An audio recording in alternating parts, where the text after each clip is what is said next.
गंगा नदी के किनारे बसा ये गाजीपुर जिला बनारस से सटे होने के कारण इसे लहुरी काशी कहते हैं।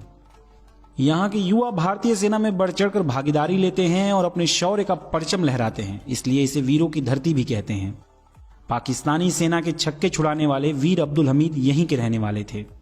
सच्चे प्यार के लिए कुर्बान है गाजीपुर, यारों के लिए यार है गाजीपुर, दुश्मनों के लिए तूफान है गाजीपुर, इसलिए तो लोग कहते हैं बाप रे खतरनाक है गाजीपुर।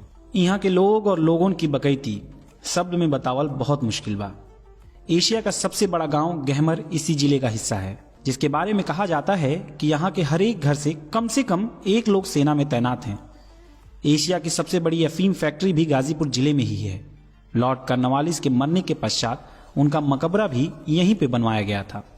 तो आइए गाजीपुर को और विस्तार से जानते हैं। 3300 वर्ग किलोमीटर में फैले इस जिले में 7 तहसील हैं: गाजीपुर, मोहम्मदाबाद, कासिमाबाद, सैदपुर, जमानिया, जखनिया, सेवराई। इस जिले की जनसंख्या लगभग 36 लाख है, जिसमें 18 लाख पुरुष और तकरीबन 17 लाख महिलाएं हैं।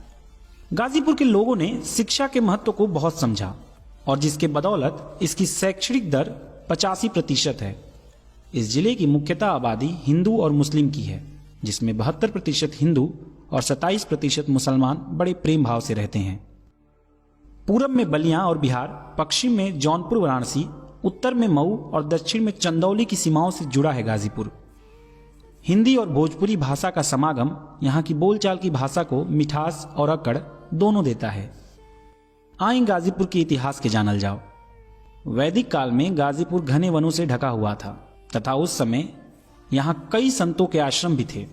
उस समय इसका नाम गांधीपुर था। इस स्थान का संबंध रामायण से भी है।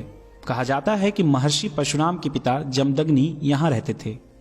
मुगल काल में गाजीपुर की स्थापना तुगलक वंश के शासनकाल के सैयद मसूद गाजी ने 1330 में की थी।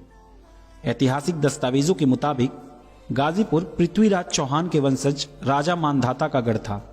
राजा मानधाता दिल्ली सुल्तान की अधीनता को अस्वीकार कर स्वतंत्र रूप से शासन कर रहे थे। दिल्ली के तुगलक वंश के सुल्तान को इस बात की सूचना दी गई, जिसके बाद मोहम्मद बिन तुगलक के सिपाही सैयद मसूद अल हुसैनी ने सेना की टुकड़ी के साथ राजा मानधाता के गढ़ पर हमला कर दिया। इस युद्ध में राजा मानधाता की पराजय हुई। इस जंग में जीत के बाद दिल्ली सुल्तान की ओर से सैयद मसूद अल हुसैनी को मलिक अल सादात गाजी की उपाधि से नवाजा गया, जिसके बाद सैयद मसूद गाजी ने कठौत के बगल में गौशपुर को अपना गढ़ बनाया और इस जगह को गाजीपुर का नाम दिया। गंगा किनारे होने के कारण यहाँ की मिट्टी बहुत उपजाऊ है। कृषि इस जिले का प्रमुख व्यवसाय है। गेहूं, धान, आलू, प्याज और गन्ना यहाँ की प्रमुख फसलें हैं। यहाँ का खुशबूदार गुलाब जल पूरे भारत में मशहूर है। इस जिले की इकोनॉमी में मशहूर अफीम फैक्ट्री का भी बहुत बड़ा योगदान है। 1820 में बना ये अफीम का कारखाना अंग्रेजों द्वारा बनाया गया था, जो कि आज दुनिया की सबसे बड़ी अफीम की फैक्ट्री है। इसका आधिकारिक नाम ओपियम एंड एल्कलॉइड वर्क है। अफीम जो कि बहुत सारी दवाई में उपयोग किया जाता है, इसलिए फार्मास्यूटिकल इंडस्ट्री के लिए अफीम का मुख्य स्रोत गाजीपुर की अफीम फैक्ट्री है। 1820 से आज तक हर साल ये फैक्ट्री प्रॉफिट में रहती है और इसकी अति संवेदनशील होने के कारण पूरी फैक्ट्री बंदूकधारी गार्डों के 24 घंटा निगरानी में रहती है। खान पान में यहाँ की एक चीज नहीं बल्कि छोटी बड़ी दुकानें इतनी फेमस हैं कि शहरों के महंगे महंगे होटल इनके सामने पानी कम चाय हैं। यहाँ पे पंडित की चाट के चटकारे और चुन्नू की चाय का नशा आपको दीवाना बनाने के लिए बहुत है। यहाँ पे खान पान के लिए अग्रवाल होटल काफी मशहूर है, जिसके लजीज व्यंजन खा के पेट तो भर जाए लेकिन दिल नहीं भरता है। गाजीपुर बाई रोड या रेल मार्ग से अपने आसपास के शहरों से अच्छी तरह से जुड़ा हुआ है। जिले को माननीय योगी जी के मार्गदर्शन से पूर्वांचल एक्सप्रेस मिला, जिससे आप गाजीपुर से लखनऊ की दूरी बाई रोड 4 घंटे में जा सकते हैं। गाजीपुर का अपना कोई एयरपोर्ट तो नहीं है, लेकिन इसमें अंधऊ हवाई पट्टी है, जो कि गाजीपुर मऊ रोड पे स्थित है। ये पट्टी राज्य सरकार की देखरेख में है। इसकी स्थापना अंग्रेजों द्वारा वर्ल्ड वॉर II में हुआ था। 2019 में मनोज सिन्हा ने इसको एयरपोर्ट बनवाने की दिशा में काफी प्रयास किया था, लेकिन गाजीपुर की सीट से चुनाव में हार के बाद ये प्रोजेक्ट वैसा का वैसा ही पड़ा है। आइए यहाँ के प्रसिद्ध जगहों से आपको रूबरू करवाते हैं। लॉर्ड कॉर्नवालिस मकबरा। गुलाम भारत में अपने प्रशासनिक सुधार के लिए प्रसिद्ध गवर्नर जनरल लॉर्ड कॉर्नवालिस जाते जाते गाजीपुर को अपने देह सौंप गए। नगर के गोरा बाजार में उनका भव्य मकबरा जनपद का सबसे प्रमुख पर्यटक स्थल है।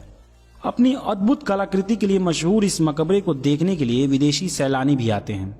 लॉर्ड कॉर्नवालिस की मृत्यु 5 अक्टूबर 1805 को गाजीपुर के गौसपुर गांव के पास 66 वर्ष की उम्र में हो गई। मौत के बाद उनको नगर के पास स्थित गोरा बाजार में दफना दिया गया। उस स्थान पर शानदार मकबरा बनाया गया है और 10 बीघे के क्षेत्रफल में बड़ा पार्क भी बनाया गया है। धामूपुर गांव। आप सोचेंगे कि कोई किसी जिले के गांव को क्यों देखने जाएगा, तो आपको बता दें कि ये वही गांव है जहां पे परमवीर चक्र विजेता वीर अब्दुल हमीद ने जन्म लिया था, जिनका पूरा नाम वीर अब्दुल हमीद मसौदी था। वीर अब्दुल हमीद 1965 के भारत पाक युद्ध के दौरान खेमकरण सेक्टर के असल उत्ताड़ में लड़े गए युद्ध में अद्भुत वीरता का प्रदर्शन करते हुए वीरगति को प्राप्त की, जिसके लिए उन्हें मरणोपरांत भारत का सर्वोच्च सेना पुरस्कार परमवीर चक्र मिला। शहीद होने से पहले अब्दुल हमीद मसौदी ने मात्र अपनी गन माउंटेड जीप से उस समय सबसे खतरनाक और अजेय समझे जाने वाले पाकिस्तान के 8 पेंटन टैंकों को नष्ट किया था। 1984 में बना यह मंदिर आदिशक्ति मां भवानी दुर्गा माता को समर्पित है। पुरानी मान्यताओं के अनुसार मां कामाख्या को सिकरवार वंशीय राजपूतों की कुल देवी के रूप में बताया गया है। नवरात्रि के पावन 9 दिनों तक यहाँ मेला का आयोजन किया जाता है। वैसे मंदिर में हजारों लोग प्रतिदिन दर्शन करने आते हैं। यह मंदिर उत्तर प्रदेश के गाजीपुर जिले में सेवराई तहसील के अंतर्गत करहिया नामक ग्राम में स्थित है। अमवा की सती माई। आज के भौतिक और वैज्ञानिक युग में सती, पूजा पाठ, चमत्कार, झाड़ फूक आदि को लोग नहीं मानते हैं, लेकिन कभी कभी इस कलयुग में भी ऐसे बहुत सारे चमत्कार होते हैं जो वैज्ञानिक और विज्ञान को भी सोचने पर मजबूर कर देते हैं। ऐसा ही एक स्थान गाजीपुर में है, अमवा सिंह। ऐसा बताया जाता है कि सती माई की शादी को 1.25 महीना हुआ था। एक दिन उनके पति खेतों में काम करने के लिए जा रहे थे, तभी उनको एक विषैले सांप ने काट लिया, जिससे उनकी मौत हो गई। उनको इस हालत में देखकर लोग उनकी लाश अमवा सिंह गांव ले आए। जब ये बात सती माता को पता चली तो वो अपने होश खो बैठी और विलाप करने लगी और दौड़ते हुए अपने पति की लाश के पास पहुंच गईं। उसी समय सती माता ने अपने पति के साथ सती होने के लिए संकल्प ले लिया और सारे श्रृंगार करके अपने पति के साथ ही सती हो गईं।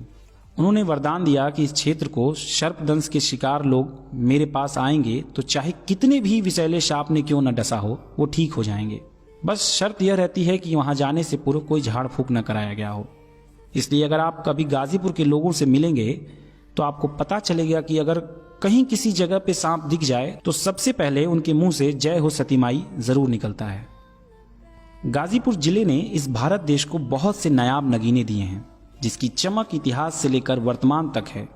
रंगमंच में अपने एक्टिंग का लोहा मनवाना हो या राजनीति में देश और राज्य का नेतृत्व करना, खेलकूद में सबको अपने बेहतरीन प्रदर्शन से अचंभा करना हो या कविता की लड़ियों में शब्द पिरोना, इस देश को गाजीपुर ने कभी निराश नहीं किया।